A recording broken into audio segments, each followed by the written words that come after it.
Pension ന്യൂസിൻ്റെ പുതിയൊരു വീഡിയോയിലേക്ക് എല്ലാവർക്കും സ്വാഗതം. വരും ദിവസങ്ങളിലെ വാർത്തകൾ തുടർന്നും നിങ്ങളിലേക്ക് എത്താൻ ഈ ചാനൽ സബ്സ്ക്രൈബ് ചെയ്യുക.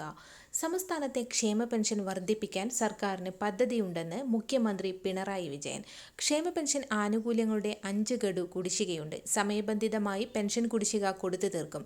കുടിശ്ശികയുള്ള 2 ഗഡു ഈ സാമ്പത്തിക വർഷം തന്നെ വിതരണം ചെയ്യും. പെൻഷന്റെ പകുതിയിലധികവും സംസ്ഥാന സർക്കാരാണ് നൽകി വരുന്നത്. നാമമാത്രമായ കേന്ദ്രവിഹിതം ലഭിക്കുന്നത് ദേശീയ വാർദ്ധക്യകാല പെൻഷൻ, വിധവ പെൻഷൻ, വികലാംഗ പെൻഷൻ എന്നീ 3 പദ്ധതികൾക്കാണ്. ശരാശരി 6 ലക്ഷത്തിലധികം പേർക്ക് മാത്രമാണ് ഇത് ലഭിക്കുന്നത്. അതേസമയം സംസ്ഥാന സർക്കാരിന്റെ സാമൂഹിക സുരക്ഷാ പെൻഷന്റെ ഗുണഭോക്താക്കൾ 62 ലക്ഷം വരുമെന്ന് മുഖ്യമന്ത്രി പറഞ്ഞു. കേന്ദ്ര സർക്കാർ ആനുകൂല്യത്തിന്റെ വരുമാന പരിധി പ്രതിവർഷം 25,000 രൂപയാണെങ്കിൽ സംസ്ഥാന സർക്കാർ വരുമാന പരിധിയായി നിശ്ചയിച്ചത് പ്രതിവർഷം 1 ലക്ഷം രൂപയാണ്.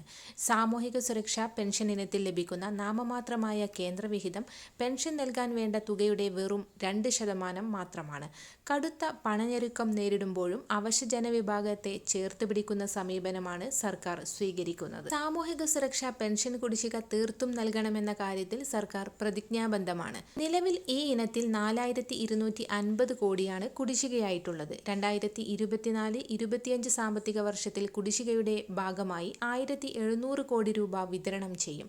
2021 മുതൽ കേരളം കേന്ദ്ര വിവേചനം നേരിടുകയാണ്. 3 വർഷം കൊണ്ട് കേന്ദ്ര ഗ്രാന്റിൽ 19,000 കോടിയുടെ കുറവുണ്ടായി. സാമ്പത്തിക ഉപരോധത്തിനൊപ്പം നികുതി വിഹിതവും വെട്ടിക്കുറച്ചെന്ന് മുഖ്യമന്ത്രി ആരോപിച്ചു. നിലവിലെ കുടിശ്ശികയിൽ നിന്ന് 2 ഗഡു ഉടൻ തന്നെ വിതരണം ആരംഭിക്കും. മസ്റ്ററിംഗ് പൂർത്തിയാക്കിയവരെ മാത്രം ഉൾപ്പെടുത്തി ഏറ്റവും പുതിയ വിതരണ ലിസ്റ്റിന്റെ അടിസ്ഥാനത്തിലാണ് പെൻഷൻ വിതരണം. വരും ദിവസങ്ങളിലെ ഇൻഫോർമേറ്റീവായ വാർത്തകൾക്കായി ഈ ചാനൽ സബ്സ്ക്രൈബ് ചെയ്യുക.